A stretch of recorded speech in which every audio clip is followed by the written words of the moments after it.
మొత్తం విద్యార్థుల సంఖ్య 1,04,046 మంది. ఆ వివరాల అనుబంధం 1లో పొందుపరచడం జరిగింది. రెండో ప్రశ్నకి సమాధానం 12(1)C సెక్షన్ కింద ప్రైవేట్ ప్రాథమిక కింద ప్రవేశపెట్టిన ఆన్లైన్ ప్రక్రియ ద్వారా అందించడమైనది. ఆ వివరాలని ఎనెక్సర్ 2లో పొందుపరచడం జరిగింది. మూడో ప్రశ్నకి సమాధానం 12(1)C సెక్షన్ని సమర్థవంతంగా అమలు చేయడానికి ప్రభుత్వం తీసుకున్న చర్యలు అనుబంధం 3లో పొందుపరచడం జరిగింది. అధ్యక్ష, అవకాశం ఇచ్చినందుకు కృతజ్ఞతలు అధ్యక్ష. మంత్రివర్యులు సమాధానం అన్ని చెప్పినప్పుడు ఒకసారి సభ కొంచెం వినేటట్టుంటే బాగుంటుంది. అయితే విద్య అనేది అందరికీ ఉపయోగకరమైనది. మన పిల్లల భవిష్యత్తు గురించి మనం మాట్లాడుకునేటప్పుడు ఈ విద్య హక్కు చట్టం కింద మంత్రి గారు చెప్పినట్టు ఎన్ని విద్యా సంస్థల్లోని ఇది ఇంప్లిమెంట్ అవుతుంది అనే దాని గురించి ఒకసారి చెప్పమని అడుగుతున్నాం అధ్యక్ష. అలాగే గ్రామీణ పట్టణ ప్రాంతాలలో పేద కుటుంబాలకు ఉచిత సీట్లు పై ఒకవేళ అవగాహన ఏదైనా కల్పిస్తున్నారా అన్న దాని గురించి కూడా మంత్రివర్యుల్ని ఒకసారి అడుగుతున్నాం అధ్యక్ష. ప్రతి జిల్లాలోని ఏదైతే విద్యా అధికారి ప్రజల దగ్గరికి వెళ్ళి వాళ్ళ కుటుంబాల దగ్గరికి వెళ్ళి చెప్తున్నారా లేదా అనేది అవగాహన అనేది కల్పిస్తున్నారా లేదా అనేది మంత్రి గారిని కోరడం జరుగుతుంది అధ్యక్ష.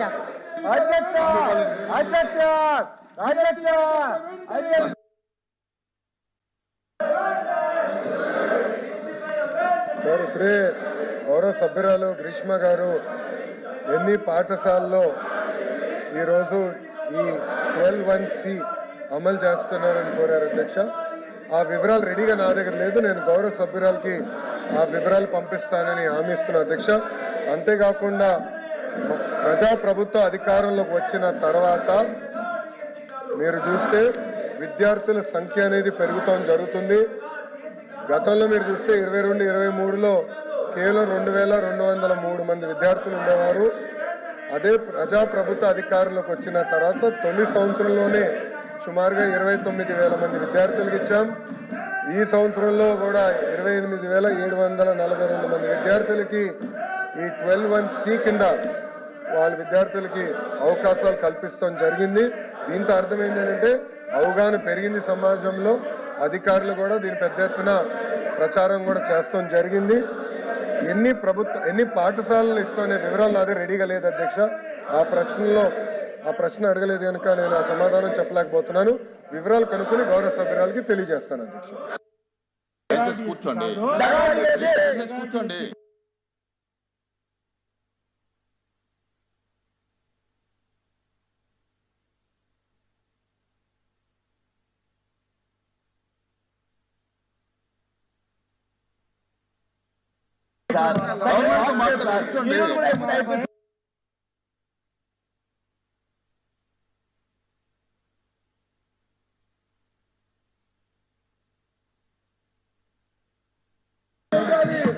క్వశ్చన్ నెంబర్ 14452 కొండపల్లి శ్రీనివాస్ గారు.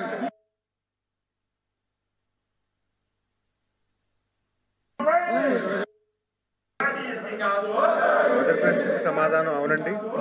రెండో ప్రశ్న సమాధానం 2024 జూన్ నుండి ఇప్పటి వరకు ఆంధ్రప్రదేశ్లోని గ్రామీణ మహిళలకు 1,28,576.69 కోట్ల మొత్తాన్ని లబ్ధి పొందమైనది.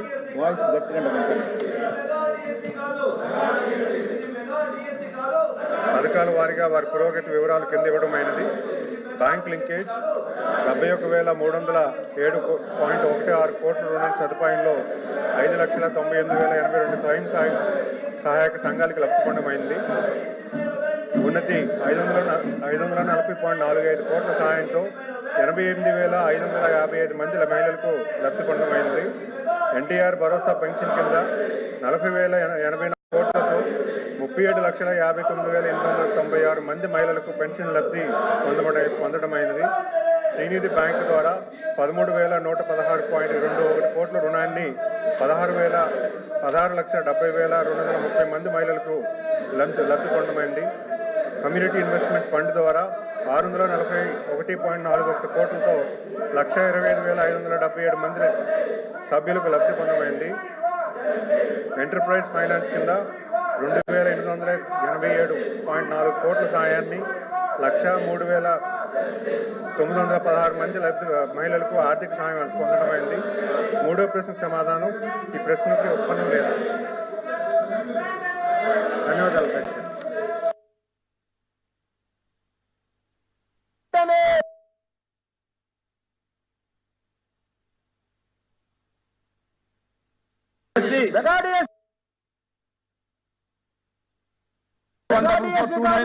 నిమ్మల రామారెడ్డి గారు.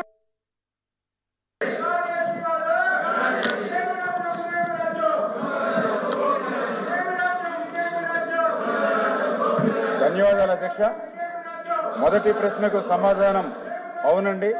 గౌరవ జాతీయ హరిత ట్రిబ్యునల్ ఎన్జిటి వారి ఆదేశాల మేరకు మరియు పర్యావరణ అనుమతి ఈసీ పెండింగ్లో ఉన్నందున రాయలసీమ ఎత్తిపోతల పథకం పనులు 7/7/2021 నుండి నిలిపివేయబడ్డాయి. రెండవ ప్రశ్నకు సమాధానం ఇప్పటి వరకు 922 కోట్లు వ్యయం జరిగింది. ఇందులో సివిల్ అంటే మట్టి పనులకు 527.72 కోట్లు మరియు ఎలక్ట్రో మెకానికల్ భాగాలకి 395 కోట్లు ఖర్చు చేయబడింది. మట్టి తవ్వకం పనులు మాత్రమే చేపట్టబడ్డాయి.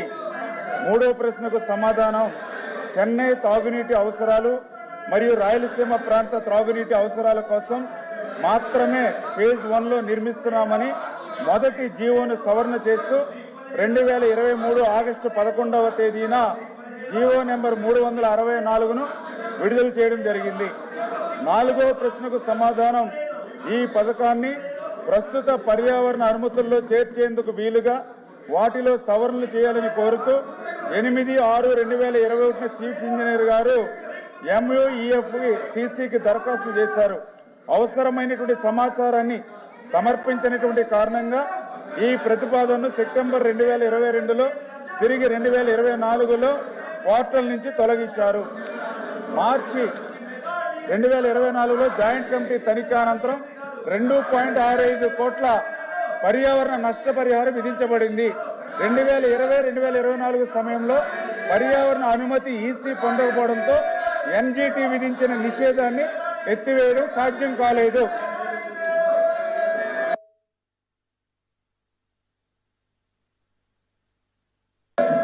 రాయలసీమ ప్రాంత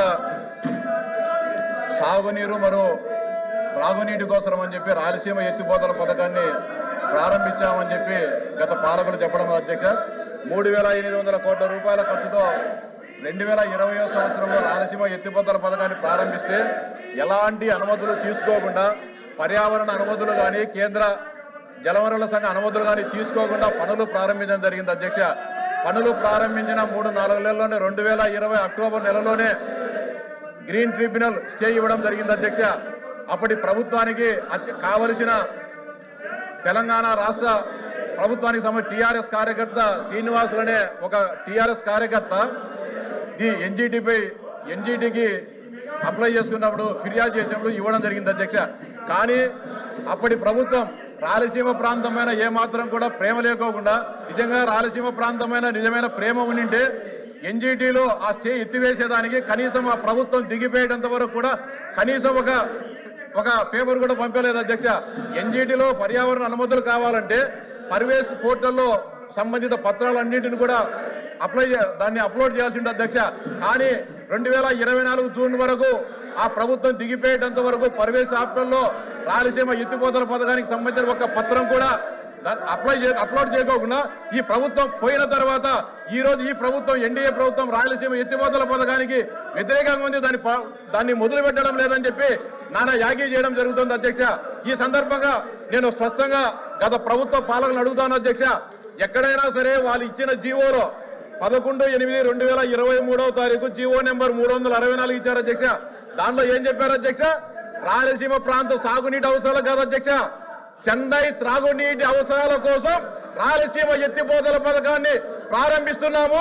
ఈ రాష్ట్ర ప్రజలకు సంబంధించిన 3,800 కోట్ల రూపాయలు చెన్నై త్రాగునీటి అవసరాల కోసం అని చెప్పి ఖర్చు పెడుతున్నామని చెప్పి జీవో నెంబర్ 364 ఇవ్వడం జరిగింది అధ్యక్ష.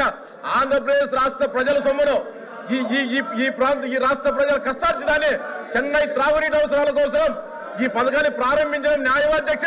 గతంలో నందమూరి తారక రామారావు గారు తెలుగుదొంగ ప్రాజెక్టును ప్రారంభించినప్పుడు, చెన్నై త్రాగునీటి అవసరాల కోసం ప్రారంభించినప్పుడు ఆ రాష్ట్ర ప్రభుత్వం, తమిళనాడు రాష్ట్ర ప్రభుత్వం ఆ అయ్యే ఖర్చులో సగం డబ్బును ఆ రోజు ఖర్చు పెట్టింది అధ్యక్ష. జగన్మోహన్ రెడ్డి గారు చెన్నై త్రాగునీటి కోసం అని చెప్పి ఆంధ్రప్రదేశ్ ప్రజల సొమ్మును ఎందుకు గారు ఖర్చు పెట్టారో అడుగుతున్నాం అధ్యక్ష. అంతేకాకుండా త్రిసభ్య కమిటీ తిరిగేసి 2.5 కోట్ల రూపాయలు పెనాల్టీ వేస్తే కనీసం దాని గురించి కూడా మాట్లాడలేదు అధ్యక్ష. కానీ ఈ రోజు రాయలసీమ ఏదో ప్రేమ ఉన్నట్లు ప్రాంతీయ విద్వేషాలు రెచ్చగొడుతూ తిరుగుతున్నారు అధ్యక్ష. ఈ సందర్భంగా మంత్రిగా నేను అడుగుతాను అధ్యక్ష, పర్వేశ పోర్టల్లో కనీసం ఒక్క పేపర్ అయినా కూడా అప్లోడ్ చేశారా లేదా? ఈ పథకం